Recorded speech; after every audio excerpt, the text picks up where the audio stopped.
আসসালামু আলাইকুম রহমতুল্লাহ বারকাতু। ভাইয়া কেমন আছেন? ওয়ালাইকুম আসসালাম রহমতুল্লাহ বারকাতুহু। জি আলহামদুলিল্লাহ। বলেন। আলহামদুলিল্লাহ। আমার দুটো কোশ্চেন। প্রথম কোশ্চেনটা হচ্ছে যে আমরা যখন নামাজ পড়ি, নামাজে একটা সূত্রা দেয়া থাকে। রাসূল সাল্লাল্লাহু আলাইহি সাল্লাম উনি বলেছেন যে নামাজের সামনে সূত্রা দিতে, বা কোনো বাচ্চা যদি চলে আসে লড়াই করো, হাত দিয়ে ঠেলে সরিয়ে দাও। তো এক্ষেত্রে আমি কারো কাছ থেকে শুনছি যে আম, শয়তান নাকি সামনে দিয়ে চলে আসে, তাই আমাদেরকে সূত্রাটা দিতে বলে। এটা কতটুকু অথেন্টিক, এটা ব্যাপারে যদি একটু বলতেন। আর দ্বিতীয় কোশ্চেনটা হচ্ছে, একটা একটা একটা প্রশ্ন করেন, মনে থাকবে না।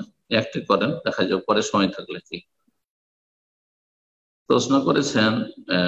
যে আমরা যখন সালাত আদায় করি তখন সূত্রা ব্যবহার করা, সূত্রা দিয়ে সালাত আদায় করা নির্দেশ হয়েছে। সূত্রা মানে আড় পর্দা।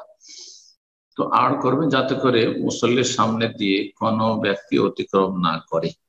এই ক্ষেত্রে বোন বলেছেন যে যদি বাচ্চারা অতিক্রম করে, না বাচ্চারা নয়, বাচ্চাদের ক্ষেত্রে হয়তো কিছু ছাড় আছে, যে অবুঝ তারা, হ্যাঁ, সকল স্তরের মানুষ, হ্যাঁ, পুরুষ হোক, মহিলা হোক, আর বাচ্চা হোক, আর বড় হোক, আর ছোট হোক, সবাই সামনে দিয়ে কেউ যেন অতিক্রম না করে, জায়েজ নয়।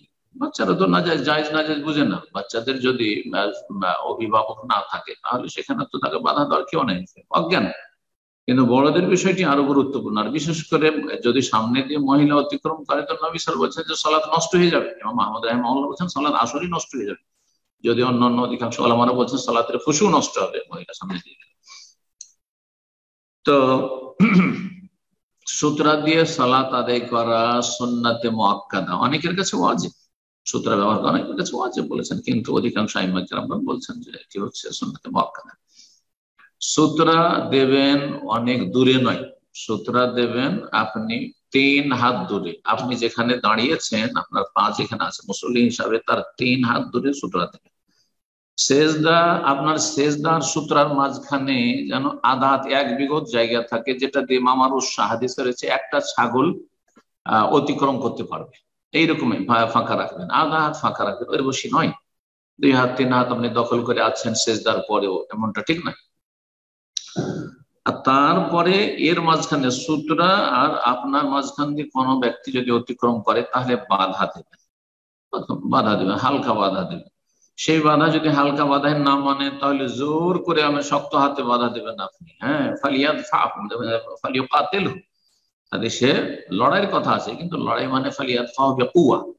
ভাষ্যকারগণ বলছেন এর মানে না যে আপনি সলাতের অবস্থায় মারামারি শুরু করবেন, হ্যাঁ, অথবা ঘুষি দেবেন।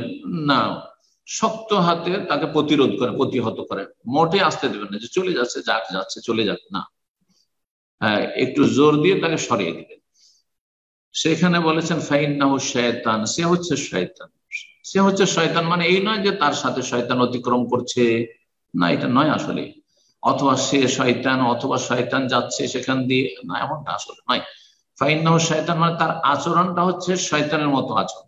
শয়তান হচ্ছে অবাধ্য, আর এই ব্যক্তিকে নাহি আনিল মুনকার করা হচ্ছে, অন্যায় কাজে বাধা দেওয়া হচ্ছে, তো তার বিরত থাকা উচিত। যখন তাকে ইঙ্গিত করা হচ্ছে বা হাত বাড়ানো হচ্ছে যে তুমি এখান দিয়ে পার হয়ে না, তখন তাকে সরে যাওয়া উচিত। তা না করে সে গায়ের জোরে পার হতে যাচ্ছে, সুতরাং তার আচার আচরণ হচ্ছে শয়তানের মতো। এই জন্য নবী সাল্লাল্লাহু আলাইহি ওয়াসাল্লাম শয়তান বলেছেন। জি, আল্লাহ তাআলা।